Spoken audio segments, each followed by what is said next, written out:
Good morning dear students, welcome back. आज हम लोग एक नई यूनिट शुरू करने जा रहे हैं। बड़ी मजेदार सी यूनिट है। डराने वाली बात यह है कि जो पीछे यूनिट्स हम लोगों ने की है, जो चैप्टर्स हम लोगों ने किए हैं, उनकी जरूरत हम लोगों की होगी एज यूजुअल, जैसा फिजिक्स में होता है। आप सब लोग जानते हैं फिजिक्स में सारा कंटेंट कंटिन्यूटी में है। और एक अच्छी बात ये बता दूं कि जितना भी कंटेंट हम लोगों का पीछे वाला जो कंटिन्यूटी का चल रहा था, वो इस यूनिट के बाद, चैप्टर के बाद नहीं, यूनिट के बाद हमारा समाप्त हो जाएगा। और ये यूनिट कंप्लीट होते ही अप्रोक्सीमेटली 65% कॉम्प्लेक्सिटी लेवल, मार्क्स नहीं, कॉम्प्लेक्सिटी लेवल हमारी 12th फिजिक्स का डन हो जाएगा ये यूनिट कंप्लीट होने के बाद। अब डियर स्टूडेंट्स, यूनिट की बात अगर हम लोग करें तो सीबीएसई के अकॉर्डिंग ये यूनिट नंबर 4 है और इसमें दो चैप्टर हमारे इंक्लूड हैं। पहला है इलेक्ट्रोमैग्नेटिक इंडक्शन, जिसको हम लोग ईएमआई के नाम से भी जानते हैं। EMI, electromagnetic induction short form है। ये इक्वेटेड मंथली इंस्टॉलमेंट नहीं है। कभी किसी कॉमर्स वाले बच्चे से कहने लगो कि भाई ईएमआई क्या होती है, तो वो ईएमआई का मतलब कुछ अलग बताएगा। दूसरा है ऑल्टरनेटिंग करंट। डियर स्टूडेंट्स, हम लोगों के घरों में जो सप्लाई आती है, इलेक्ट्रिकल सप्लाई आती है, पावर हम लोग जो यूज करते हैं, वो ऑल्टरनेटिंग करंट्स ही होती हैं। तो बेसिकली हम लोगों को यहाँ पहला पढ़ना है इलेक्ट्रोमैग्नेटिक इंडक्शन और दूसरा चैप्टर पढ़ना है ऑल्टरनेटिंग करंट्स। ऑल्टरनेटिंग करंट्स किस तरह से प्रोड्यूस होती हैं, किस तरह से उनको हम ट्रांसपोर्ट करते हैं, किस तरह से वो यूज होती हैं, उसके डिफरेंट इफेक्ट्स क्या हैं, ये सब हम लोग ऑल्टरनेटिंग करंट्स के अंदर पढ़ेंगे। इस कंप्लीट यूनिट की बात करें तो सीबीएसई 8 मार्क्स का कंटेंट इसमें से हम लोगों से डिस्कस करता है। दो चैप्टर्स हैं, तो आप ऑलमोस्ट ये मान सकते हैं कि जो चैप्टर नंबर 6 इलेक्ट्रोमैग्नेटिक इंडक्शन है, according to NCERT book, 4 marks का कंटेंट आप लोगों को यहां से मिलता है। और 4 मार्क्स का कंटेंट जो नेक्स्ट चैप्टर है, इसी यूनिट का पार्ट है, चैप्टर नंबर 7 ऑल्टरनेटिंग करंट, यहां से आपको अगेन 4 मार्क्स का मिलता है। डियर स्टूडेंट्स, कंटिन्यूटी है। अगर आपको सेकंड चैप्टर या second unit electric current clear है तो मैग्नेटिज्म क्लियर होगा, मैग्नेटिज्म क्लियर है तो ईएमआई क्लियर होगा, ईएमआई क्लियर है तो ऑल्टरनेटिंग करंट्स क्लियर होगा। ये तो बात है फिजिक्स के पढ़ने की। अब रूट मेमोरी में डालना है तो भाई फिर तो कुछ नहीं, फिर तो जो भी है जैसे भी है, आप अल्फा को बीटा लिखो, बीटा को थीटा लिखो, थीटा को के लिखो, कुछ भी लिखो, कोई फर्क नहीं पड़ता। रूट मेमोरी एक अलग कॉन्सेप्ट है। लेकिन अगर आपने वाकई फिजिक्स पढ़नी है तो ये सारे के सारे कंटिन्यूटी में है चैप्टर्स। तो मैं फिर एक बार ये आपको वार्निंग भी देना चाहूंगा कि किसी बच्चे का अगर मैग्नेटिज्म वाला चैप्टर यानी चैप्टर नंबर 4 एंड 5 क्लियर नहीं है तो वो इस यूनिट को शुरू ना करें। पहले जो हमारी रिकॉर्डिंग क्लासेस हैं, बैकअप क्लासेस हैं, थोड़ा सा टाइम डिवोट करके उन सारे लेक्चर्स को कंप्लीट करें, इसके बाद इसे शुरू करें, तो फिर ये आपको बहुत अच्छा लगेगा। अब देखिए चैप्टर नंबर 6 जो है, जिसको हम इलेक्ट्रोमैग्नेटिक इंडक्शन कह रहे हैं, वेटेज 4 मार्क्स की है सीबीएसई के अकॉर्डिंग। इसके अंदर सिलेबस हमारा क्या है सीबीएसई का, देखो हर साल कुछ थोड़ा बहुत चेंज होता रहता है, बहुत ज्यादा चेंज की गुंजाइश नहीं है।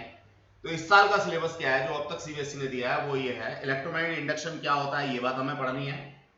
इंडक्शन से क्लियर होगा कि बिना किसी फिजिकल कांटेक्ट के अगर एक इफेक्ट दूसरी बॉडी में ट्रांसफर हो रहा है, इंड्यूस हो रहा है, that is induction. Faraday's law. अब इलेक्ट्रोमैग्नेटिक इंडक्शन के ऊपर फेराडे ने और हेनरी ने, दो लोगों ने अच्छा काम किया था, तो उसी के बेसिस पे फेराडे लॉज हम लोग यहां पढ़ते हैं। इंड्यूस ईएमएफ, ईएमएफ बोले तो इलेक्ट्रोमैग्नेटिक फोर्स, जो हम लोगों ने सेकंड यूनिट में यानी थर्ड चैप्टर करंट इलेक्ट्रिसिटी में पढ़ा था, वही वाला ईएमएफ है। And current A continuous flow of charge, ऐसा भी हम लोगों ने पढ़ा था करंट। तो हम लोग इंड्यूस ईएमएफ की बात करेंगे, इंड्यूस करंट की बात करेंगे, कि किस तरह से ये डेवलप होते हैं, किस तरह से फ्लो होते हैं। फिर डायरेक्शन देने के लिए इलेक्ट्रोमैग्नेटिक इंडक्शन की लेंज आए, लेंज का लॉ हम लोग डायरेक्शन के लिए पढ़ेंगे। जो हमारे डिजायरेबल अनडिजायरेबल इफेक्ट्स हैं इंड्यूस करंट्स के, उनको हम लोग एडी करंट्स के नाम से पढ़ेंगे। इसके बाद में इंडक्शन तो हो गया, ये इंडक्शन सेल्फ है या म्यूचुअल है। सेल्फ का मतलब अपने अंदर से ही किसी भावना का जागृत होना, सेल्फ, और सामने वाला अगर कुछ कहता है या उसको देख करके हम लोग कुछ चेंजेस अपने अंदर लेके आ रहे हैं बिहेवियर में, दैट इज म्यूचुअल। तो बताएंगे सेल्फ का मतलब क्या होता है, म्यूचुअल का मतलब क्या होता है, ये तो जस्ट यहाँ पर ब्रीफिंग है, तो बड़ा छोटा सा सिलेबस है। डियर स्टूडेंट्स, यहाँ टॉपिक कम है लेकिन नो डाउट समझने के लिए, करने के लिए काफी सारा काम है। स्टेप बाय स्टेप हम लोग इसको समझेंगे और मैं समझता हूँ आपको बहुत अच्छा लगेगा। कुछ चीजें आपको पीछे से एनालॉगस मिलेंगी, जैसे पहला टॉपिक हम लोगों को यहाँ मिल रहा है क्या, मैग्नेटिक फ्लक्स। ऑब्वियस है, दो चीजों से ये टॉपिक हम लोगों का बन रहा है, एक मैग्नेटिक दूसरा फ्लक्स। तो अगर किसी को इलेक्ट्रोस्टैटिक फ्लक्स याद है तो मैग्नेटिक फ्लक्स को भी समझने में उसको देर नहीं लगेगी। अब ये फ्लक्स क्या है जरा हम लोग यहां से समझते हैं। Magnetic flux through a surface, किसी सरफेस से magnetic flux, total number of magnetic field lines को हम लोग कहते हैं जो कि सरफेस के परपेंडिकुलरली या तो इमर्ज हो रही हो या तो एंटर कर रही हो। यहां मैं एक डायग्राम देता हूं। मान लीजिए मेरे पास में ये कोई एक सरफेस है, इस सरफेस से निकलने वाली ये मैग्नेटिक फील्ड लाइंस हैं। ध्यान रहे ये सारी magnetic field lines perpendicular to surface बाहर निकल रही हैं। तो ये जो मैग्नेटिक फील्ड लाइंस की काउंट होगी, नंबर होगी, इसी नंबर को मैं क्या कहता हूं, मैग्नेटिक फ्लक्स कहता हूं। मैग्नेटिक फ्लक्स की डिफाइन यहां क्लियर है, मुझे दोबारा देने की जरूरत नहीं है, बस एक्सप्लेन करने वाली जरूरत है तो वो मैंने एक्सप्लेन किया बच्चों। मैग्नेटिक फ्लक्स जो है वो अपने आप में एक स्केलर क्वांटिटी है, स्केलर है लेकिन एलजेब्रिक जरूर होगी। क्या, एलजेब्रिक, यानी कि ये पॉजिटिव और नेगेटिव दोनों तरह की हो सकती है। डायरेक्शन हम लोगों को नहीं देनी होगी, मैग्नेटिक फ्लक्स में थोड़ी आसानी हो जाएगी। रिप्रेजेंटेशन की बात करें तो फाई वी से डिनोट करते हैं, बी स्टैंड फॉर मैग्नेटिक और फाई हम लोगों ने यहां सिंबॉलिक रिप्रेजेंटेशन लिया हुआ है। अगर मैं नॉर्मल कंडीशन में बात करूं तो अगेन वही केस आता है, magnetic flux phi equals to B into A. अब यहां अगेन एक डिस्क्रिपेंसी मिलती है मुझे क्या सोचने के लिए, B is a magnetic field hence bye it's a vector quantity. अब फ्लक्स जो है वो स्केलर क्वांटिटी है। अब एक तरफ वेक्टर क्वांटिटी है, दूसरी तरफ स्केलर क्वांटिटी है, तो कहीं ना कहीं प्रिंसिपल ऑफ होमोजेनिटी मेरा फॉलो नहीं हो रहा। तो मैं इसके लिए क्या करता हूं, इस एरिया को एक नया नाम देता हूं, दैट इज एरिया वेक्टर। आप लोग जानते हैं, हम लोग पहले पढ़ चुके हैं ये सब। तो एरिया वेक्टर और मैग्नेटिक फील्ड, इन दोनों का जो मल्टीप्लिकेशन है वो स्केलर दे सकता है, जस्ट लाइक ए वर्क।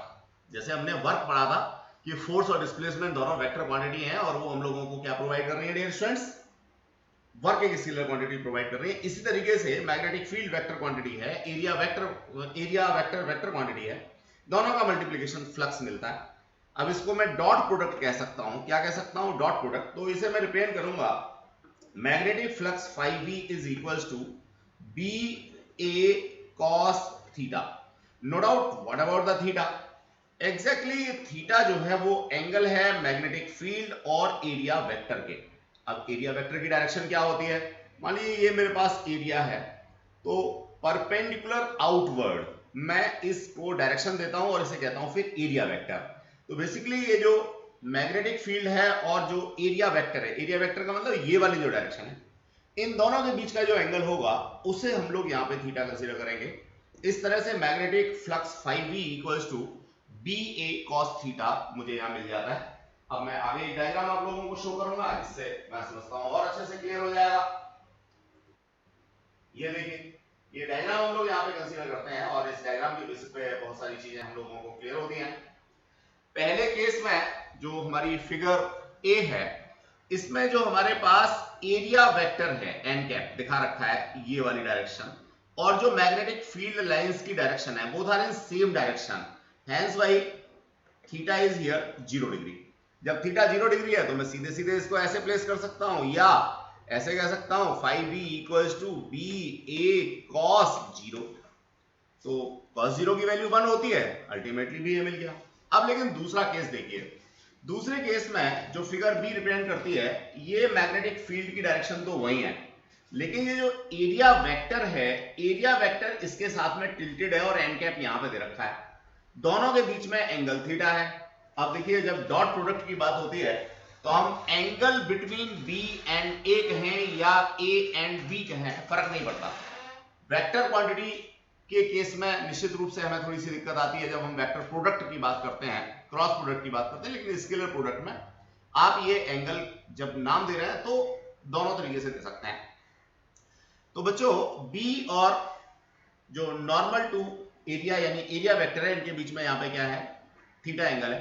तो मैं क्या करता हूं, या तो एरिया वेक्टर का कॉस कंपोनेंट बी की डायरेक्शन में लाता हूं, या तो बी का cos component in the direction of area vector लेके आता हूं।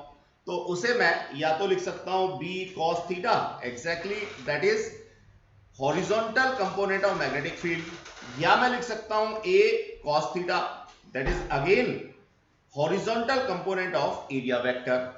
अब दोनों में से किसी भी एक चीज को लेता हूं और जो दूसरी बची हुई चीज है उसके साथ मल्टीप्लाई कर देता हूं। मान लीजिए मैं इसको a के साथ मल्टीप्लाई करता हूं तो बी ए कॉस थीटा मेरे को मिल गया, या मैं इसको b के साथ मल्टीप्लाई करता हूं तो बी ए कॉस थीटा मिल गया। डजंट मैटर, दोनों में से उल्टा सीधा कैसा भी आप लोग इसको लिख सकते हैं। कहने का मतलब हम लोगों को दोनों की डायरेक्शन सेम चाहिए, या तो इसको यहां लाओ या तो इसको ऊपर ले जाओ। डियर स्टूडेंट्स, इस चीज को हम लोगों ने यहां पे मेंशन किया है, तो आई होप सो आपको ये क्लियर हो गया होगा कि हम किस तरीके से रिजोल्यूशन करते हैं और ए की डायरेक्शन में ले जाते हैं। बस एक खास बात ये ध्यान रखनी है कि जो एरिया वेक्टर की डायरेक्शन है और मैग्नेटिक फील्ड की डायरेक्शन है वो सेम होनी चाहिए। ये डॉट प्रोडक्ट का कांसेप्ट आ गया डियर स्टूडेंट्स। यहीं से अगर मैं इसको थोड़ा और एलोबरेट करना चाहूं, बताना चाहूं, तो ये एक फिगर देख सकता हूं। इस फिगर में देखिए क्या हो रहा है, ये हमारे पास मैग्नेटिक फील्ड दिखा रखा है, that is magnetic field. Direction मैं यहां पे शो कर देता हूं। ये छोटा सरफेस एरिया चूज कर रखा है। इस छोटे सरफेस एरिया को मैं गॉसियन सरफेस कह सकता हूं, जो मैंने अपने पर्पस के लिए चूज किया है। इस छोटे एरिया वेक्टर की डायरेक्शन दे रखी है एन कैप यहां पे, और मैग्नेटिक फील्ड दे रखा है यहां पे, तो ऑब्वियसली मैं इस एन कैप का एक कॉस कंपोनेंट लेकर के आता हूं in the direction of magnetic field, hence भाई इसको प्लेस करता हूं। अब चूंकि एरिया यहां पे मेरे पास डीए था, तो I will write here d phi equals to B perpendicular DA. मैंने एक रिप्रेजेंटेशन ये दे दिया वी परपेंडिकुलर डीए का, या मैं ऐसे कह सकता हूं V cos theta into DA. Dear students, इसको अगेन मैं इन टर्म्स ऑफ क्या कैलकुलस या in terms of integration differentiation इसको शो करता हूं, that is B dot DA.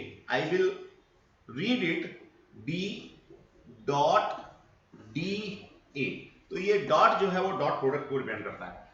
Then the flux of B through the whole area is, अब इसको मैं अगर पूरे एरिया से, देखिए छोटे एरिया के लिए मैंने निकाला था तो डीए के टर्म्स में आ गया, पूरे एरिया के थ्रू निकालता हूं तो ऑब्वियस है मेरे को क्या करना होगा, इसका इंटीग्रेशन करना होगा। तो टोटल फ्लक्स अगर निकालना है तो मैं ऐसे यहां पे इंटीग्रेशन के टर्म्स में लेकर के आता हूं। तो ये स्टूडेंट्स ये आ गया, that is B dot D A close integration. अब देखिए ये जो यहाँ पे रिप्रेजेंटेशन है इसको मैं क्लोज इंटीग्रेशन कहूं, सरफेस इंटीग्रेशन कहूं, एक ही बात है। देखें हम लोगों ने यहाँ मेंशन भी कर रखा है दैट इज सरफेस इंटीग्रेशन, या कोई बच्चा ऐसे यहाँ क्लोज इंटीग्रेशन लिख सकता है, या यहाँ पे नीचे ए लिख दिया, इससे भी चलेगा। ए लिखने का भी मतलब सरफेस एरिया का क्लोज इंटीग्रेशन है।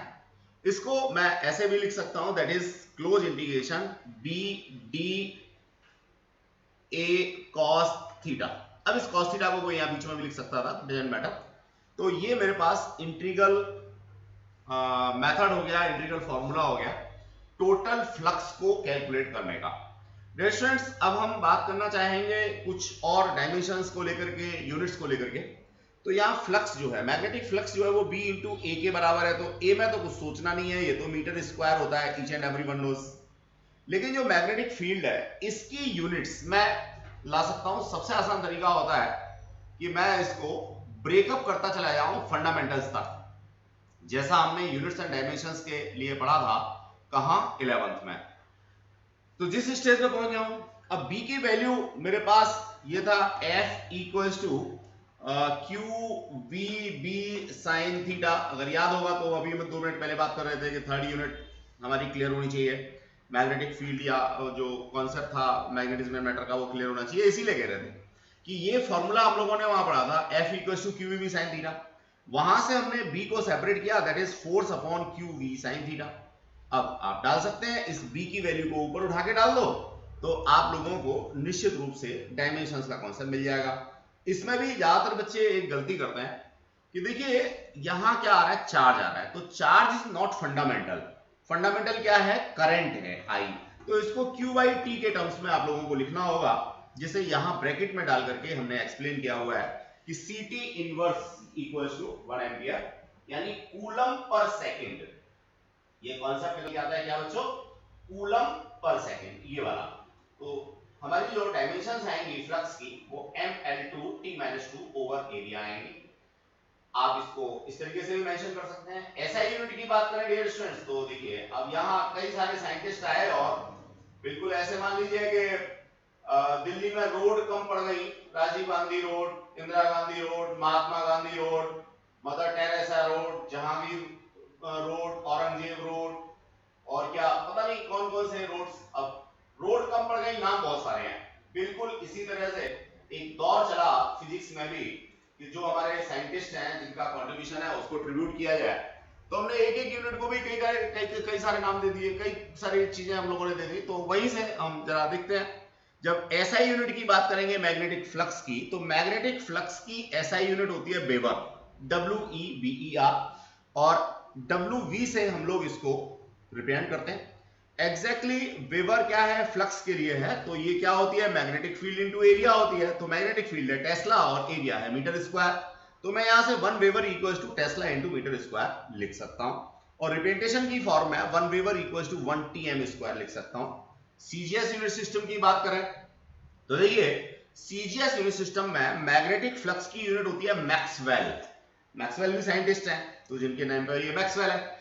अब मैक्सवेल को भी मैं रिप्रेजेंट कर सकता हूं क्या, फ्लक्स इक्वल्स टू वही मैग्नेटिक फील्ड इनटू एरिया। तो देखिए जब मैंने फ्लक्स के लिए सीजीएस यूनिट ली तो दैट इज मैक्सवेल, और मैग्नेटिक फील्ड के लिए जब सीजीएस लेता हूं दैट इज गॉस, और एरिया के लिए सीजीएस यूनिट लेता हूं that is centimetre square. Hence why I may write 1 Maxwell equals to 1 Gauss into centimeter square। तो बच्चों ये ध्यान रखना है। अब होता क्या है, सीबीएसई में तो नॉर्मली सिर्फ और सिर्फ एसआई का कॉन्सेप्ट होता है, लेकिन जब हम लोग बात करते हैं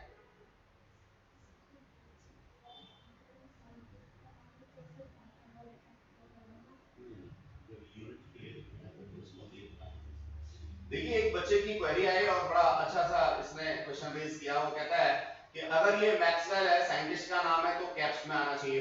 डियर स्टूडेंट्स, जब मैं मैक्सवेल को एज यूनिट लिखूंगा तो स्मॉल m से ही शुरू करूंगा, और जब मैक्सवेल साइंटिस्ट का नाम लिखूंगा तो कैपिटल M से शुरू करूंगा। तो ये यहां मुझे समझना है। जहां तक मैक्सवेल जो यूनिट है उसको अगर मैं सिंबॉलिक रिप्रेजेंटेशन में लिखता हूं दैट इज कैपिटल MX। तो dear students 1 maxwell equals to 1 gauss into 1 centimetre square, इसको मैंने यहां प्रिंट कर दिया। अब सीजीएस और एसआई यूनिट सिस्टम की जो यूनिट्स हैं उनके बीच में रिलेशनशिप की बात हम लोग करें तो that is relation between weber and maxwell. 1 weber equals to 1 tesla into 1 metre square, या 1 टेस्ला को मैंने रिप्रेजेंट किया 10 पावर 4 गॉस, और 1 मीटर स्क्वायर को मैंने रिप्रेजेंट किया 10 power 4 centimetre square. Hence why I may write 1 Weber equals to 10 to power 8 Maxwell। अब देखो बच्चों, जो रूट मेमोरी में डालते हैं उनका काम तो यहां से भी चल जाता है कि भैया 1 weber equals to 10 to power 8 maxwell होता है।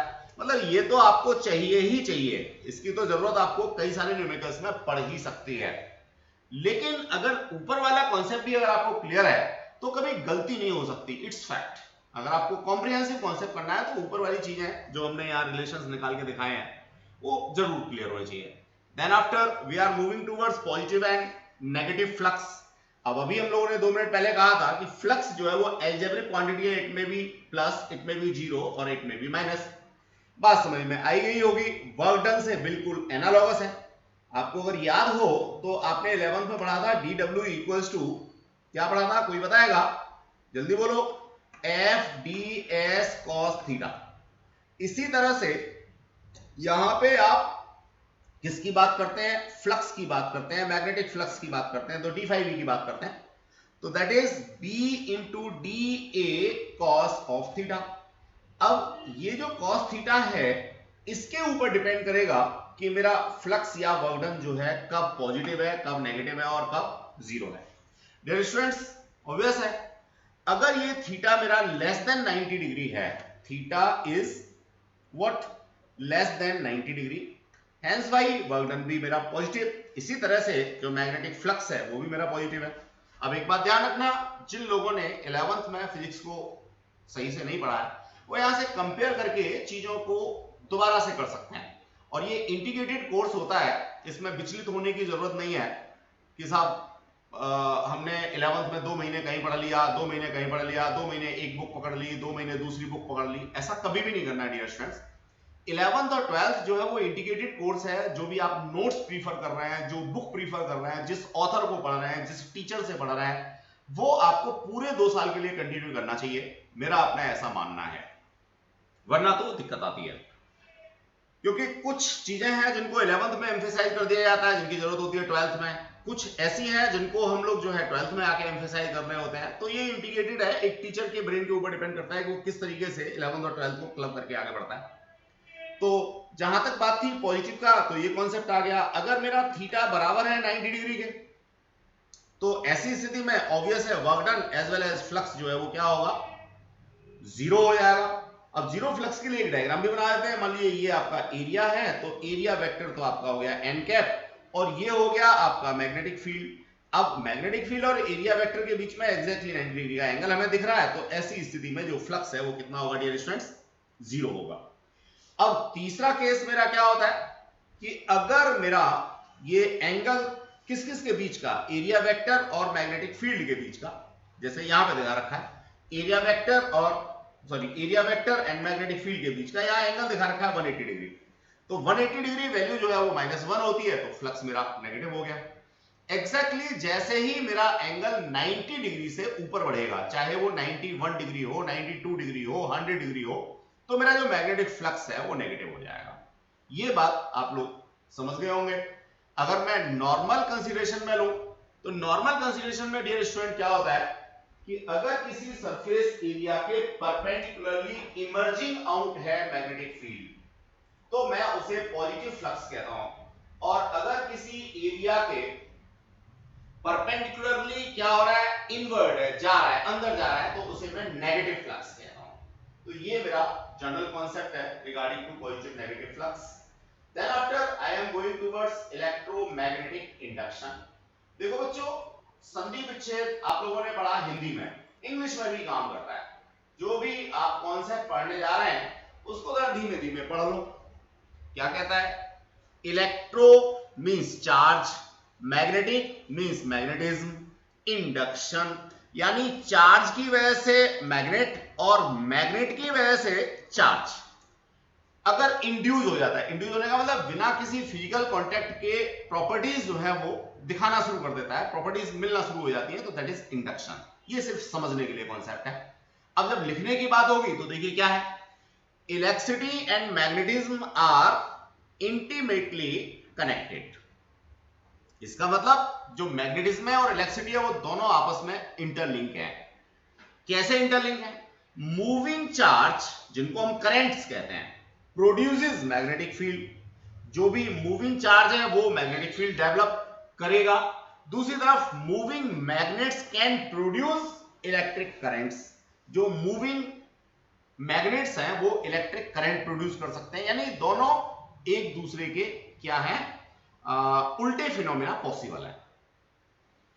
ये चीज हम लोग पढ़ चुके हैं कि भाई कोई मूविंग चार्ज है तो उसके चारों तरफ मैग्नेटिक फील्ड बढ़ता है। ये ऑरिस्टिड ने और कई सारे जैसे बायोसेवर्ट्स ने, इन सब लोगों ने क्लब करके बहुत सारी चीजों को दिया था। डायरेक्शन भी हम लोग सीख चुके हैं राइट एंड थंब रूल से, पाम रूल से। अब इसका कन्वर्स जो है वो हमें यहां पे पढ़ना है। भैया यहां तो हमारा मूविंग चार्ज था यानी इलेक्ट्रिक करंट थी, और इलेक्ट्रिक करंट कौन सी थी, डीसी थी, डायरेक्शनल थी, एक ही डायरेक्शन में चार्ज कंटिन्यूअस फ्लो हो रहा था। अब इसका उल्टा क्या होगा जी, मूविंग मैग्नेट्स होंगे। जो हमारे पास मैग्नेट है, मान लीजिए ये मैग्नेट है, नॉर्थ है, साउथ है, मैं इसको मूव करा रहा हूं या मैं इसको अपनी जगह पे क्लॉकवाइज एंटी क्लॉकवाइज घुमा रहा हूं, कहने का मतलब इसमें मूवमेंट दे रहा हूं। तो जब इसमें मूवमेंट दूंगा तो इसकी वजह से इलेक्ट्रिक करंट्स जो हैं वो प्रोड्यूस होंगे। कैसे प्रोड्यूस होंगी ये बात मुझे अभी समझनी है। तो मैं समझता हूं इलेक्ट्रोमैग्नेटिक इंडक्शन क्या होता है, ईएमआई क्या होता है, ये बात आपको समझ में आ गई होगी डियर स्टूडेंट्स। अब हम लोग आगे बात करना चाहेंगे। दो साइंटिस्टों का नाम आता है, एक है माइकल फैराडे और दूसरे हैं जोसेफ हेनरी। ऑलमोस्ट एक ही समय पर माइकल फैराडे ने इंग्लैंड में और हेनरी ने यूएसए में काम करना शुरू किया। और रिजल्ट्स उनके काफी हद तक मिल गए। क्या मिल गए? देखिए जरा उनको हम देखते हैं। अब दोनों के अलग अलग वाक्य हैं, तो दो अलग अलग लैंग्वेज हो सकती हैं, लेकिन डोंट वरी, आप कोई भी एक लैंग्वेज याद रखेंगे तो उससे काम हो जाएगा। ये क्या कहते हैं? इन्होंने ये कहा, currents are produced in a loop of wire if magnet is suddenly moved towards the loop or away from the loop। तो इन्होंने बड़ा सिंपल सा कॉन्सेप्ट लिया। क्या कहा इन्होंने? ये कहा कि मान लीजिए ये कोई करंट कैरिंग कंडक्टर का लूप है और ये यहां पे मैग्नेट है। अगर मैं मैग्नेट को इसके पास ले जाता हूं या इस लूप को मैग्नेट के पास लेता हूं, कहने का मतलब इन दोनों के बीच में कोई रिलेटिव मोशन कराता हूं, तो इस लूप के अंदर करंट कैरिंग कंडक्टर के अंदर करंट फ्लो होना शुरू हो जाती है। अगर ये कंप्लीट हो तो कंप्लीट गैल्वेनोमीटर से हो सकता है, रेजिस्टेंस वायर से हो सकता है, किसी से भी हो सकता है। तो ऐसा ऑब्जर्वेशन बेसिकली इन दोनों साइंटिस्टों ने लिया और हुआ यह था कि फैराडे जो है इन दोनों को फिनोमिनास को लेकर के उन्होंने सोचा भैया नेचर है जो सिमेट्री होती है, कोई व्यक्ति जन्म लेता है तो मरेगा भी जरूर, मरता है तो जिंदा भी जरूर, कोई ना कोई बच्चा तो जन्म लेता है। तो नेचर है वे सिमेट्री, तो उन्होंने इस चीज को देखा कि अगर मेरा मूविंग चार्ज है उसके चारों तरफ मैग्नेटिक फील्ड डेवलप हो रहा है तो निश्चित रूप से इसका कन्वर्स भी होना चाहिए। कन्वर्स क्या होना चाहिए कि अगर कहीं वेरिंग मैग्नेटिक फील्ड है तो करंट भी प्रोड्यूस होना चाहिए। तो काफी दिन तक वो लगे रहे, जब उनको कोई रिजल्ट नहीं मिला तो एक दिन उन्होंने झुंझलाहट में मैग्नेट को खिड़की से बाहर फेंका। अब खिड़की बनी थी लोहे की, तो ऑब्वियसली जब मैग्नेट को खिड़की से बाहर फेंका तो पास में रखा हुआ जो गैल्वेनोमीटर था, किसी सर्किट में लगा था, उसके अंदर हल्का सा डिफ्लेक्शन आ गया। अब डियर स्टूडेंट्स उस डिफ्लेक्शन को उन्होंने ऑब्जर्व कर लिया। साइंस के स्टूडेंट्स की सबसे बड़ी खासियत यही होती है कि उनके सराउंडिंग में अगर कोई हल्का सा भी कोई चेंज हो रहा है और वो चेंज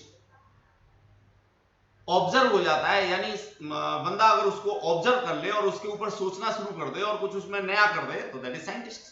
अब साइंटिस्ट एप्टीट्यूड जो है वो किसी के अंदर भी हो सकता है, कोई बिना पढ़ा लिखा व्यक्ति है उसके अंदर भी हो सकता है। जैसे हम घर में रोजाना देख रहे हैं साहब, क्या देख रहे हैं कि पानी की टंकी में अलार्म नहीं लगा हुआ है तो पानी रोज फैलता है, 2-4 बाल्टी रोज फैल जाता है। अब एक बिना बिल्कुल पढ़े लिखे आदमी ने, जिसको बिल्कुल साइंस नहीं आती थी, उसने इस चीज को देखा कि भाई ये तो बड़ा दिक्कत हो रही है।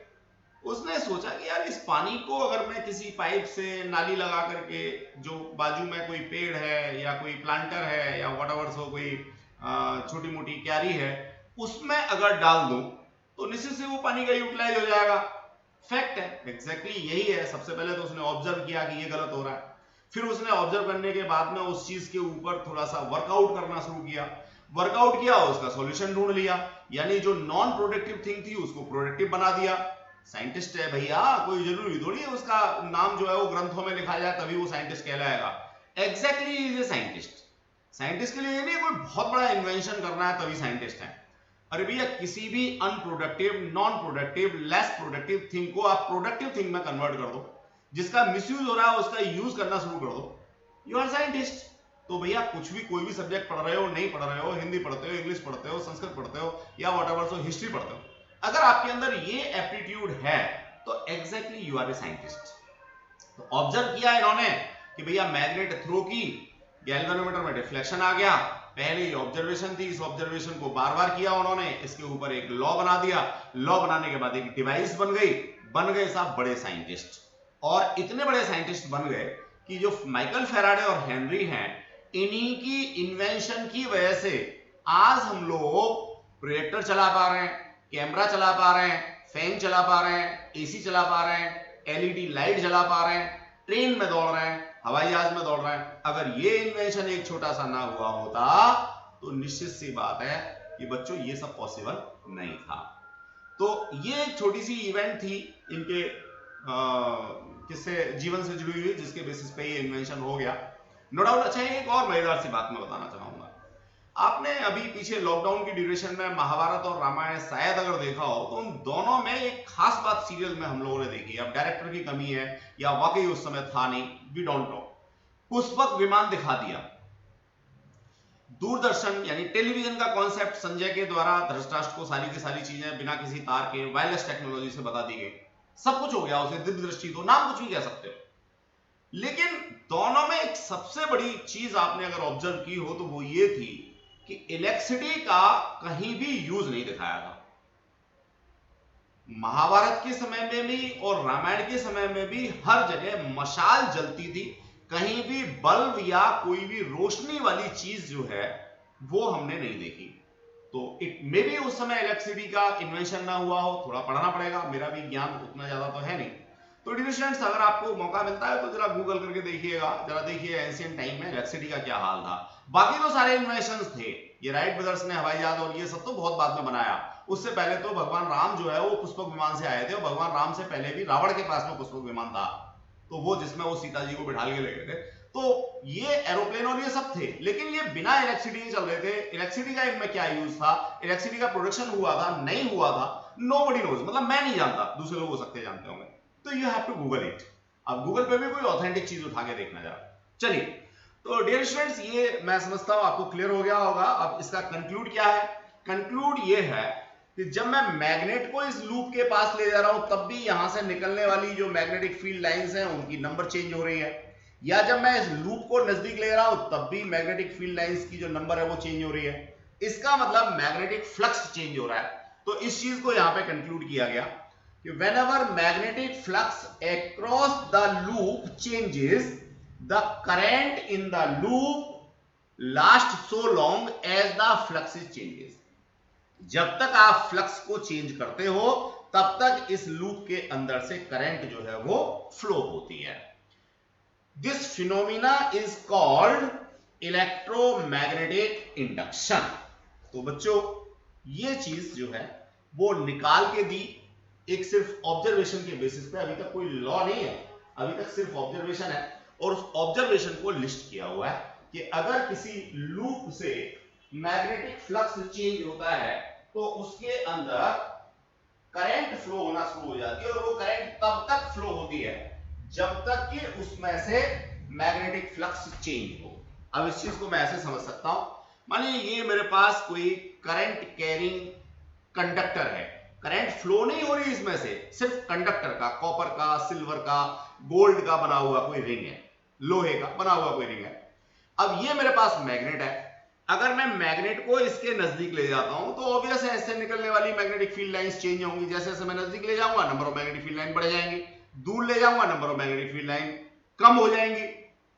तो फ्लक्स इससे चेंज हो रहा है, जब फ्लक्स चेंज हो रहा है तो नो डाउट इसके अंदर एक इलेक्ट्रिक करंट फ्लो होना शुरू हो जाएगा, और वो इलेक्ट्रिक करंट तब तक फ्लो होगा जब तक कि इन दोनों के बीच में मैग्नेटिक फ्लक्स जो है वो चेंज हो रहा है, यानी इन दोनों के बीच में कोई रिलेटिव मोशन है। ऐसा ऑब्जर्वेशन है, और इसी चीज को, इस फिनोमिना को क्या कह दिया? Inducing electricity by the magnetism is termed as electromagnetic induction, ये कह दिया गया साहब। तो अब डिफाइन आपने एग्जाम में लिखनी है तो सामने लिखी हुई है, कोई दिक्कत ही नहीं है, बाकी समझने के लिए ये सारी चीजें थी। अब इस चीज को रिफाइन करते हैं, दो साइंटिस्ट हैं, दोनों के अलग अलग तरीके से। दूसरा क्या कहता है? The phenomena of production of induced EMF and hence induced current. यहां भी समझ लीजिए, देखो बच्चों, अगर ये वाली जो कॉइल है ये क्लोज कंटीन्यूअस कर्व नहीं है, मान लीजिए यहां से बीच में से कहीं से कटी हुई है, तो इसमें करंट तो फ्लो होगी नहीं। करंट फ्लो होने के लिए तो कंडीशन होती है कि मेरा लूप जो है वो कंप्लीट होना चाहिए। अब मान लीजिए कटा हुआ है बीच में से, कंटीन्यूअस सर्किट नहीं है, तो क्या होगा? इसके दोनों एंड्स पे ईएमएफ डेवलप हो जाएगा, इलेक्ट्रोमोटिव फोर्स डेवलप हो जाएगा, जो कि रेस्पॉन्सिबल होता है करंट के फ्लो कराने के लिए। अगर ये कंप्लीट है, जैसे ये आपको दिख रही है, तो ये कंप्लीट रिंग है, कंप्लीट रिंग है तो सर्किट इसमें कंप्लीट है, सर्किट कंप्लीट है तो जो ईएमएफ इंड्यूस होगा फ्लक्स चेंज होने की वजह से, वो इसमें करंट फ्लो कराना शुरू कर देगा। तो डियर स्टूडेंट्स, करंट कब फ्लो करेगी, ईएमएफ कब इंड्यूस होगा, दोनों बातें आपको यहां पे क्लियर होनी चाहिए। इसको हमने डिफाइन किया है ऑब्जर्वेशन को, the phenomena of production of induced EMF and hence induce current. छोटा करेंगे तो एंड हेंस इंड्यूस को, करंट को हटा सकते हैं। Due to a change of magnetic flux linked with the closed circuit is called electromagnetic induction। अब देखिए, ये तो ऑब्जर्वेशंस थे जो आ गए। इसके बाद फेराडे ने जो एक्सपेरिमेंट किए, अब फेराडे को जब एक ऑब्जर्वेशन मिल गया तो नो डाउट है फेराडे ने कुछ और क्या किए, अलग अलग एक्सपेरिमेंट किए एक ही चीज को पढ़ने के लिए। अब 3 एक्सपेरिमेंट उन्होंने किए अलग अलग तरीके से और तीनों से कंक्लूजन निकाले और तीनों कंक्लूजन को हम लोग यहाँ पे पढ़ते हैं। देखिए क्या कहते हैं वो। पहले एक्सपेरिमेंट में मैं डायग्राम की हेल्प से समझाता हूं जिसमें इंड्यूस ईएमएफ यहां हमने हेडिंग दिया हुआ है। क्या है, पहले एक्सपेरिमेंट में उन्होंने एक कोई करंट कैरिंग लूप ले लिया और ये लूप कैसा था, क्लोज कंटीन्यूअस कर्व था जिसमें एक गैल्वेनोमीटर लगाया हुआ था, सेंसिटिव गैल्वेनोमीटर लगाया हुआ था। तो मान लीजिए यहां से आपका ये लूप शुरू हुआ और ये लूप जो है ऐसे करके ऐसे करके ऐसे करके और ये आकर के यहीं पे खत्म हो गया। ये आपके पास कोई बार मैग्नेट है, तो जब ये बार मैग्नेट को नजदीक लेके आए तो देखिए यहां सिंबॉलिक दिखा भी रखा है कि नॉर्थ पोल से मैग्नेटिक फील्ड लाइन बाहर निकलती है। जैसे जैसे आप इसके नजदीक लाओगे तो number of magnetic field lines बढ़ेंगी, दूर ले जाओगे तो number of magnetic field lines कम होंगी। यानी इससे निकलने वाला फ्लक्स मेरा वेरी कर रहा है, चेंज हो रहा है। जब वेरी मैग्नेटिक फ्लक्स है इस लूप के थ्रू तो इस गैल्वेनोमीटर में क्या आ गया, डिफ्लेक्शन आ गया। नो डाउट अब इस चीज को भी उसने अलग अलग तरीके से कहा। एक बार कहा कि नॉर्थ को नजदीक लाओ, दोबारा कहा कि नॉर्थ को दूर ले जाओ, तीसरी बार में कहा कि साउथ को नजदीक लाओ, चौथी बार में कहा कि साउथ को दूर ले जाओ। इन चारों ही केसेस में एक सिमेट्री है और सिमेट्री क्या है कि इस लूप से निकलने वाला जो फ्लक्स है वो वेरी कर रहा है, चेंज कर रहा है। चारों ही केसेस में यहां पे इंड्यूस करंट जो है वो फ्लो होने लगी। अल्टीमेटली पहला एक्सपेरिमेंट उन लोगों का क्या हो गया, डन हो गया। यानी 4 अलग अलग ओरिएंटेशन में उन्होंने काम किया और खत्म हो गया। N pole move towards coil, N pole moves away from, ऐसे ही साउथ पोल की बात कर सकते हैं। अब नेक्स्ट कॉन्सेप्ट आया कि मैग्नेट इज एट रेस्ट। अब देखो इसमें क्या है, डायग्राम हमने दिया नहीं, जरा आप अपनी समझ से बना सकते हैं कि भाई सपोज ये आपके पास मैग्नेट है as it is north pole south pole और ये आपका क्या है, लूप है, वही गैल्वेनोमीटर लगा हुआ है इसके अंदर। आप अब इस लूप को ले जा रहे हो, भैया किसने मना किया, लूप को ले जाओगे तब भी वही बात है कि इससे निकलने वाला जो फ्लक्स है वो जो है बढ़ जाएगा या चेंज हो जाएगा। चेंज हो जाएगा तो फिर भी ईएमएफ इंड्यूस होगा। इसके बाद एक्सपेरिमेंट नंबर 2 की बात करते हैं। एक्सपेरिमेंट नंबर 2 में उसने इसी चीज को एक तरीके से रिपीट किया, लेकिन इनके बीच का जो रिलेटिव मोशन था उसे फास्ट या स्लो किया। कभी वो तेजी से दोनों को दूर ले गया, कभी बिल्कुल तेजी से नजदीक लेके गया, कभी आराम आराम से लेके गया। तो स्पीड का क्या इफेक्ट हुआ ये जरा ऑब्जर्व इन्होंने किया, तो उसे देखते हैं भैया क्या ऑब्जर्व किया। स्पीड के केस में उन्होंने ये कहा कि जितना फास्ट करोगे उतना ही डिफ्लेक्शन ज्यादा होगा, यानी कि उतना ही इंड्यूस करंट इससे ज्यादा फ्लो करेगी।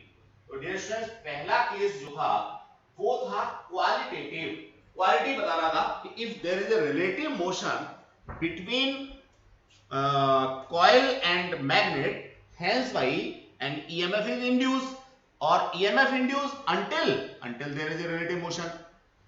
अब दूसरे केस में वो कहता है कि जितना तेजी से इन दोनों के बीच का मोशन होगा या जितना तेजी से फ्लक्स चेंज होगा, जितना तेजी से फ्लक्स चेंज होगा मैथमेटिकली लिख सकता हूं d∅/dt, यानी टाइम के रेस्पेक्ट में जितना तेजी से फ्लक्स चेंज होगा उतना ही ज्यादा ईएमएफ यहां पे इंड्यूस होगा।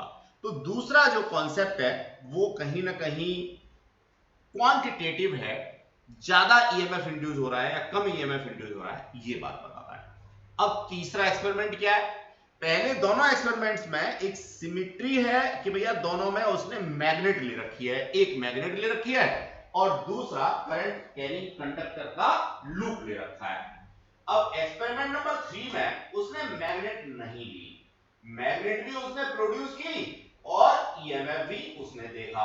इसमें क्या किया जी, उसने यहां पे सिंपल सा एक सॉफ्ट आयरन कोर ले ली। अब बताएंगे सॉफ्ट आयरन कोर क्यों लिया।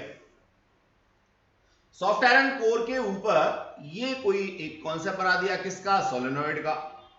इसमें यहां पर एक बैटरी के थ्रू रियोस्टेट लगा करके करंट फ्लो कराई।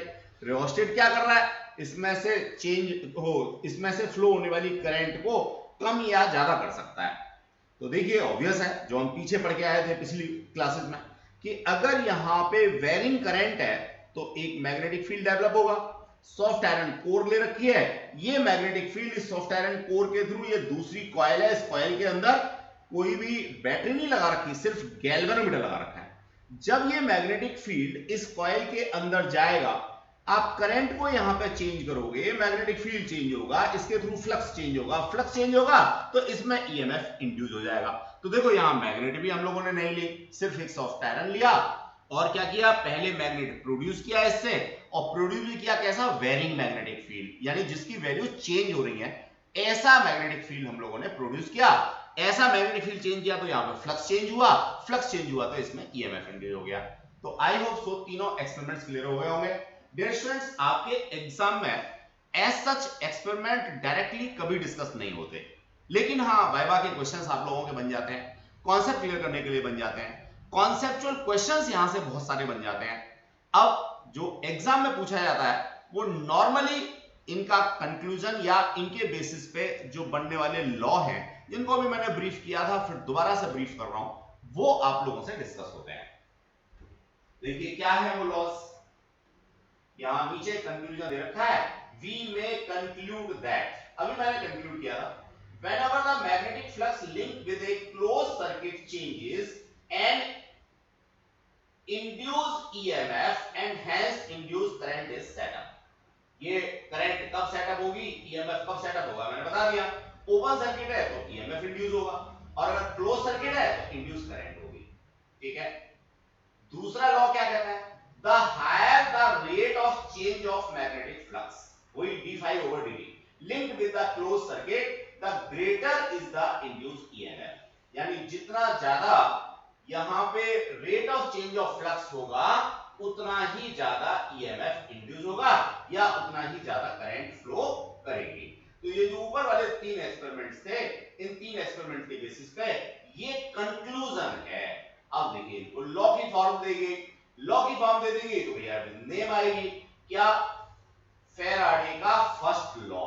अब फेराडे का फर्स्ट लॉ क्या है, जो भी ऊपर हम लोगों ने एक्सपेरिमेंट नंबर 1 पढ़ा था उसके बेसिस पे है। देखिए क्या कहता है, it is a qualitative law, यहां लिखा नहीं है लेकिन आप चाहें तो लिख सकते हैं, इट्स ए क्वालिटेटिव लॉ, सिर्फ क्वालिटी बताता है। whenever magnetic flux linked with a closed circuit changes an EMF, hence by current is induced in it which lasts only so long as the change in flux is taking place। यानी जब तक flux change हो रहा है तब तक ही EMF induce होगा या तब तक ही करंट फ्लो करेगी। करंट कब फ्लो करेगी, जब हमारी ये सर्किट या जो कॉइल है वो कंटिन्यूअस होगी, कहीं से बीच में कटी नहीं होगी। ठीक है बच्चों, दैट इज द कॉन्सेप्ट। और इसको क्या कहा गया, इसको कहा गया इलेक्ट्रोमैग्नेटिक इंडक्शन। तो डियर फर्स्ट लॉ अगर आपको आता है तो ऊपर वाली कहानी आपको लिखनी बिल्कुल नहीं है, सिर्फ वो दिमाग में रखनी है, समझनी है, लेकिन लॉ के नाम पे आपको ये लिखना है जो यहां पे हमने प्लेस कर रखा है। देन हम लोग बात करना चाहेंगे सेकंड लॉ की। अब देखिए सेकंड लॉ ये दे रखा है, सेकंड लॉ है क्वांटिटेटिव। क्वांटिटेटिव, क्वांटिटेटिव का मतलब ये क्वांटिटी बताता है कि भैया ईएमएफ तो इंड्यूस होगा लेकिन ईएमएफ कितना इंड्यूस होगा, हाउ मच। जब हाउ मच की बात होगी तो हम लोगों को यहां से पता लगेगा क्या, देखिए the magnitude of the induced EMF is equal to rate of change of magnetic flux linked with the close circuit. Mathematically magnitude यानी डायरेक्शन नहीं दिया उसने, E equals to d∅/dt। यहां जो प्रोपोर्शनलिटी कांस्टेंट है वो प्रोपोर्शनलिटी कांस्टेंट 1 आता है एक्सपेरिमेंट के बेसिस पे। तो डियर स्टूडेंट्स ये कॉन्सेप्ट मेरे को मिल गया फेराडे के फर्स्ट लॉ और सेकंड लॉ का। अगर सेकंड लॉ या क्वांटिटेटिव लॉ पूछा जाता है तो आप ये वाला लिखेंगे, सेकंड वाला लॉ ये वाला लिखेंगे, और अगर क्वालिटेटिव यानी फर्स्ट लॉ पूछा जाता है तो फर्स्ट लॉ आप जो है ऊपर वाला देंगे। अब देखिए यहां एक छोटी सी कमी रह गई, क्या कमी रह गई डियर स्टूडेंट्स, कि इन्होंने सिर्फ मैग्नीट्यूड के बारे में बताया, जो ईएमएफ की डायरेक्शन इंड्यूस होगी उसके बारे में कहीं भी नहीं बताया। डायरेक्शन बताने के लिए कौन आए, डायरेक्शन बताने के लिए आए लेंज। और लेंज क्या कहते हैं जी, लेंज कहते हैं बड़ा सिंपल सा कि the direction of induced EMF be such like that it oppose the cause by which it is induced. मैंने आपको बताया क्या लेंज कहते हैं the direction of induced EMF be such like that the direction of induced EMF be such like that it opposes the cause by which it is induced. अब बड़ा मजेदार सा केस है, रटने के लिए तो 2 मिनट में हमने कॉन्सेप्ट दिया, 3-4 बार पढ़ा तो रट के लिख दिया, लेकिन बच्चों जब हम इसको अप्लाई करेंगे तो थोड़ी सी दिक्कतें आती हैं। अब इसको मैं एलोबरेट करता हूं, आपको समझाता हूं तो समझिए, देखिए कैसे होगा। मान लीजिए ये आपके पास में लूप है और ये आपके पास में क्या है, नॉर्थ पोल है मैग्नेट का, साउथ इधर है, आप इसको नजदीक ला रहे हो। तो डियर स्टूडेंट्स, सबसे पहले तो मैं अपना पॉइंट ऑफ ऑब्जर्वेशन इसमें डिसाइड करता हूं। मैग्नेट को मैं लेके आ रहा हूं, मान लीजिए ये मेरा पॉइंट ऑफ ऑब्जर्वेशन है। तो देखिए नॉर्थ पोल को जब मैं लेके आऊंगा तो अकॉर्डिंग टू लेंज लॉ इसमें ईएमएफ की डायरेक्शन इस तरह से इंड्यूस होगी या करंट की डायरेक्शन इस तरह से इंड्यूस होगी कि इसके नजदीक आने को ये रोकेगा, नॉर्थ पोल के नजदीक आने को रोकेगा। नॉर्थ पोल का नजदीक आना तब रुक सकता है जब इसमें से फ्लो होने वाली करंट यहां पे कहीं नॉर्थ पोल बनाए, और ये नॉर्थ पोल इसकी वजह से यहां तब बनेगा जब मेरे पॉइंट ऑफ ऑब्जर्वेशन से करंट मेरे को एंटी क्लॉकवाइज मिले। देखिए 3 लॉ एट ए टाइम इसमें इंक्लूड हो गए, तो आपको हो सकता है थोड़ी सी प्रॉब्लम हो, फिर समझ लीजिए। The direction of induced EMF या induced current be such like that it opposes the cause by which is induced। अब देखिए ये नॉर्थ पोल को आप नजदीक ले गए, इसमें करंट हमारी इंड्यूस होगी, करंट की डायरेक्शन इस तरह से होगी कि इस कॉज को, कॉज क्या था, नॉर्थ का नजदीक जाना, ये कॉज था, इस कॉज को अपोज करे। अब ये कॉज अपोज कैसे हो सकता है, जब यहां कहीं नॉर्थ हो, तब नॉर्थ और नॉर्थ आपस में क्या करेंगे, रिपेल करेंगे, तभी तो अपोज होगा। यहां पे नॉर्थ तब बनेगा जब इसमें एंटी क्लॉकवाइज करंट फ्लो हो, एंड रूल अगर आपको याद हो तो, वरना तो रिवाइज कर लो। मैंने बिल्कुल बिगिनिंग में कहा है कि जो हमारी यूनिट 3 है यानी चैप्टर नंबर 4 और 5 है, वो बिल्कुल आपकी क्लियर होने चाहिए, तो इसको पढ़ने में मजा आएगा। ऊपर तक तो एक्सपेरिमेंट थे, ऑब्जर्वेशन थे, तो आसान लग रहा था, लेकिन अब यहां से वो चीजें शुरू हो जाएंगी। तो डियर स्टूडेंट्स, मैं समझता हूं लेंज लॉ का एक्सप्लेनेशन आप लोगों को हो गया होगा। यहां तक तो बात थी सिर्फ क्वांटिटी की, अब आगे हम बात करते हैं क्वालिटी की यानी डायरेक्शन की। तो डायरेक्शन को लेकर के डिफरेंट कॉन्सेप्ट्स आप लोगों को मिलेंगे, और ये जो मैंने दिया है ये सबसे आसान वाला कॉन्सेप्ट है डियर स्टूडेंट्स।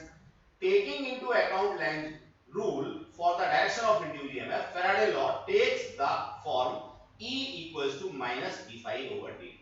देखिए लेंज जो है उन्होंने कहा, एक नेगेटिव वर्ड यूज किया कि it opposes the cause by which is induced. इसका मतलब अपोजिट डायरेक्शन में इंड्यूस हो रहा है। इंड्यूस डायरेक्शन, इंड्यूस में अगर मेरा अपोज कांसेप्ट मैं लेता हूं तो यहां पे एक माइनस का साइन मेरे को इंडिकेट करना होता है। तो जब भी मैं लिखूंगा E इक्वल्स टू, तो with negative sign d phi over dt लिखूंगा। डियर स्टूडेंट्स, इस बात को हमने मेंशन भी कर रखा है, हाईलाइट भी कर रखा है। The negative sign indicates that the direction of induced EMF is such that it opposes the change in magnetic flux।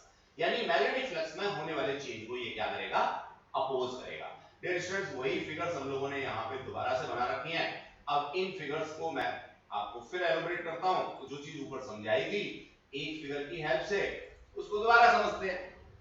देखिए सबसे पहले मुझे यहां पॉइंट ऑफ ऑब्जर्वेशन क्या करना है, डिसाइड करना है। मेरी आई जो है वो इस पॉइंट ऑफ ऑब्जर्वेशन पे मैं ऐसे खड़ा होऊंगा। अब नॉर्थ पोल को मैं नजदीक ले जा रहा हूं, तो ऑब्वियसली इसमें नॉर्थ बनना चाहिए। नॉर्थ तब बनेगा जब इसमें एंटी क्लॉकवाइज सेंस हो, ठीक है। 2 डायमेंशनल पेपर के ऊपर 3 डायमेंशनल फिगर है। आप ऐसे समझ सकते हैं कि ये कॉइल है, जस्ट लाइक ये कॉइल है, और ये मेरे पास मैग्नेट है, नॉर्थ पोल नजदीक जा रहा है। देखिए जब नॉर्थ पोल नजदीक जा रहा है तो इस तरह से करंट फ्लो करे कि इसमें फ्लो होने वाले करंट की वजह से यहाँ पे नॉर्थ बने एंड रूल के अकॉर्डिंग। तो वो तभी बन सकता है जब इसमें एंटी क्लॉकवाइज हो। तो एंटी क्लॉकवाइज मेरे यहां खड़े होने पर ऐसे दिखती है। अब जो मेरे खड़े होने पर यहाँ पे एंटी क्लॉकवाइज दिखती है, वो हो सकता है आपको क्लॉकवाइज दिखे। अब जब आपको क्लॉकवाइज दिखेगी तो ये रूल थोड़ी ना गलत हो गया, अरे आप थोड़ी ना ऑब्जर्वेशन ले रहे हो, ऑब्जर्वेशन ले रहा हूं मैं। जब ऑब्जर्वेशन मैं ले रहा हूं तो मेरी तरफ से एंटी क्लॉकवाइज होना चाहिए। Done, that is the concept regarding. Just like इसका अपोजिट देखो, भैया ये नॉर्थ दूर जा रहा है, दूर जा रहा है तो इसको तब रोका जा सकता है, तब अपोज किया जा सकता है जब यहाँ पे साउथ डेवलप हो। ये मेरा पॉइंट ऑफ ऑब्जर्वेशन है। साउथ डेवलप हो इसका मतलब इसमें करंट मेरी कैसी हो, क्लॉकवाइज हो। That is the concept regarding to Lenz rule, जो कि सिर्फ डायरेक्शन बताता है, इसके अलावा कुछ भी नहीं करता। इसके बाद में है energy conservation and Lenz law. Energy conservation की बात बड़ी मजेदार सी है डियर स्टूडेंट। क्या है, देखो भैया, जो आप बर्डन कर रहे हो इस मैग्नेट को दूर ले जाने में, आप बर्डन कर रहे हो ना, वो कहां रिफ्लेक्ट हो रहा है, इसमें फ्लो होने वाली करंट की फॉर्म में, इलेक्ट्रिकल एनर्जी की फॉर्म में रिफ्लेक्ट हो रहा है। तो यहां एनर्जी कंजर्वेशन बिल्कुल वैलिड है। आप इसको दूर ले जाने में मैकेनिकल एनर्जी खर्च करते हो या लगाते हो, तो इस लूप के अंदर इलेक्ट्रिकल एनर्जी प्रोड्यूस हो जाती है। इस तरह से Lenz law and law of conservation energy is valid. तो ये बात यहां पे रखी है। अब एज यूजुअल आज हम लोगों ने थ्योरेटिकल कॉन्सेप्ट पढ़ा है, बस फॉर्मूला तो एक ही पढ़ा है d∅/dt वाला, तो उसके बेसिस पे एक न्यूमेरिकल कर लेते हैं। अगर न्यूमेरिकल हमसे हो जाता है इसका मतलब हमारी समझ में कॉन्सेप्ट आ गया, और अगर न्यूमेरिकल हमसे नहीं हुआ इसका मतलब हमें अभी इस कॉन्सेप्ट को दोबारा से पढ़ के पक्का करना चाहिए। तो डियर स्टूडेंट्स, पढ़ते हैं क्या है न्यूमेरिकल। वही है, न्यूमेरिकल में चीजों को आप लोग पढ़िए और SI सिस्टम में सारे कॉन्सेप्ट्स लिख दीजिए, फिर उसके बाद जो भी रिलेटिंग फॉर्मूला है उसे लिख लिए, वैल्यू डालिए, आंसर निकालिए। अगर वेक्टर क्वांटिटी है, अलजेब्रिक क्वांटिटी है, तो डायरेक्शन के लिए आपको बताना पड़ेगा कि डायरेक्शन क्या होगी और किस लॉ से होगी। चलिए स्टूडेंट्स, क्या कहता है, a small piece of metal wire dragged across gap between the pole pieces of a magnet in 0.5। यानी ये मेरे पास पोल पीस है मैग्नेट के, सपोज ये नॉर्थ है ये साउथ है, सिंपल सा यू टाइप की मैग्नेट होगी, पीछे से कंप्लीट होगी। अब इसमें से वो क्या करता है, मेटल वायर का, ये सपोज मेटल का वायर है, इसको ड्रैग करता है। ड्रैग करता है कितने टाइम में, dt इक्वल्स टू 0.5 सेकेंड में। The magnetic flux between the pole and piece known to be, इन दोनों के बीच में जो फ्लक्स है वो फाई कितना है, 8 इंटू 10⁻⁻4 है। वेबर दे रखा है SI सिस्टम में तो चलेगा। Estimate the EMF induce in the wire. Dear students, एक छोटा सा तो फॉर्मूला ही पढ़ा हमने, क्या पढ़ा, EMF induce equals to -d∅/dt। Dear students, minus का साइन तो लेंज ने बताया था, ये तो डायरेक्शन बताता है, इसमें तो कुछ करना ही नहीं है। d∅ की बात करें, अब एक बच्चा कहेगा सर फाई दे रखा है, d∅ कहां से आया, क्या डिफरेंशिएट करें ऐसे। अरे नहीं भैया, डिफरेंशिएट नहीं करना है। जब आप इस वायर को इसके अंदर से बाहर करोगे या बाहर से अंदर करोगे तो भैया एक वैल्यू 0 होगी। मान लीजिए पहले इतना था तो फाइनली 0 हो जाएगा, या पहले 0 था आप बाहर से अंदर ले जा रहे हो तो 0 से मैक्सिमम हो रहा है, और अंदर से बाहर ला रहे हो तो मैक्सिमम से 0 हो रहा है। अब वो क्या कर रहा है, ड्रैग कर रहा है। ड्रैग का मतलब क्या होता है, आप बाहर निकाल रहे हो, तो exactly it must be equals to minus का साइन, और यहां पे आप लिखोगे 8 into 10⁻⁻4 minus 0 divided by dt कितना है, 0.5। अब ये इतनी छोटी सी कैलकुलेशन आपने करनी है, और EMF किस में आता है, वोल्ट में आता है। EMF क्या है, इलेक्ट्रोमोटिव फोर्स है, जो कि पोटेंशियल डिफरेंस जैसा ही होता है। डियर स्टूडेंट्स, ये कैलकुलेशन है। आई होप सो आपको ये क्वेश्चन आ गया होगा। अब असाइनमेंट की फॉर्म में एक दो क्वेश्चन आप लोग और करेंगे, बाकी की बातें करेंगे हम लोग नेक्स्ट क्लास में। Thanks a lot. आज आपकी इंट्रोडक्टरी क्लास है, कंटेंट कम हुआ है, छोटा है, लेकिन बहुत ज्यादा इंपॉर्टेंट है। अगर इंट्रोडक्टरी क्लास आपकी क्लियर है, आपको ये सारी चीजें आती हैं, तो फिर आगे की चीजों को समझना बहुत आसान होगा। तो आई होप सो आप यूनिट्स को, डायमेंशंस को, फैराडे के एक्सपेरिमेंट्स को, ऑब्जर्वेशंस को अलग अलग पढ़ेंगे और एक दूसरे में मिक्स नहीं करेंगे। जहां तक रोट मेमोरी की बात है तो 10 मिनट का काम है, बस फॉर्मूले के नाम पे E equals to minus d∅/dt, laws के नाम पे first law and second law, और तीसरा लेंज लॉ, बस इससे ज्यादा और कुछ भी नहीं।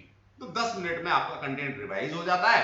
बाकी समझने के लिए जितना टाइम मैंने स्पेंड किया है, हो सकता है इससे भी ज्यादा आपको लग जाए। अब इसके बेसिस पे एक छोटा सा फॉर्मूला जो हम लोगों ने अभी पढ़ा, E equals to minus d∅/dt, इसके बेसिस पे आप लोग क्या निकाल सकते हैं, इंड्यूस्ड ईएमएफ निकाल सकते हैं। डियर स्टूडेंट्स, अगर आगे कोई क्वेश्चन आ जाए करंट का, तो वो करंट वाला क्वेश्चन भी बड़ा आसान होता है। कैसे कर सकते हैं समझिए। मान लीजिए ये आपके पास में कोई ओपन लूप है, यहां से आप मैग्नेट को ले जा रहे हैं बाहर या अंदर, तो इसमें ईएमएफ इंड्यूस होगा। आपने लिखा E equals to minus d∅/dt। अब मान लीजिए यहां पे आपने कोई रेसिस्टेंस वायर लगा रखा है। क्या लगा रखा है, ये सपोज इसमें रेसिस्टेंस वायर लगा रखा है, गैल्वेनोमीटर लगा रखा है, तो ये सर्किट कंप्लीट हो गया। सर्किट कंप्लीट हो गया तो इसका अपना, पूरे सर्किट का अपना कोई रेसिस्टेंस है, सपोज R है। तो ऐसी स्थिति में अब जो करंट होगी, करंट क्या होती है, E/R होती है। तो डियर स्टूडेंट्स ये हो जाएगा माइनस का d∅/dt इंटू R। बस आपने रेसिस्टेंस से डिवाइड करना है तो आपको इंड्यूस करंट यहां पे आ जाएगी। तो मैंने इसलिए थोड़ा सा ब्रीफ कर दिया है कि हो सकता है आगे किसी क्वेश्चन में आपसे करंट पूछी जाए और आप जो वहां पे कहो कि सर ने तो करंट बताया ही नहीं, तो आपके क्वेश्चन अब नहीं रुकेंगे। बाकी की बातें हम लोग नेक्स्ट क्लास में करेंगे। कुछ एग्जांपल्स दे रखे हैं, अब आपको सेकंड एग्जांपल तो मुश्किल लग रहा है, बिल्कुल मुश्किल नहीं लग रहा बेटा। ये d∅/dt है, तो आप इसका एक बार डिफरेंशिएशन करोगे और डिफरेंशिएशन करने के बाद में t की वैल्यू 2 सेकंड और रेजिस्टेंस की वैल्यू 5 ओम डाल करके ईएमएफ ऑफ करंट निकाल दोगे। नहीं निकलेगा तो मेरे को व्हाट्सएप करोगे, मेरे से डिस्कस करोगे। ये 3-4 क्वेश्चन यहाँ पे दे रखे हैं, आपको ये सारे के सारे करने हैं। नहीं होगा तो मैं कराऊंगा, बिल्कुल चिंता की कोई बात नहीं है। नेक्स्ट क्लास में हम लोग मोशनल ईएमएफ शुरू करेंगे। Thanks a lot. आज की क्लास को यहीं डिस्कस करते हैं। आप ये सारे क्वेश्चंस लगा लेंगे, एमसीक्यू वाले सेक्शन से कुछ क्वेश्चंस भी उठा लेंगे और वो क्वेश्चंस भी लगा के देख लीजिए। Thank you.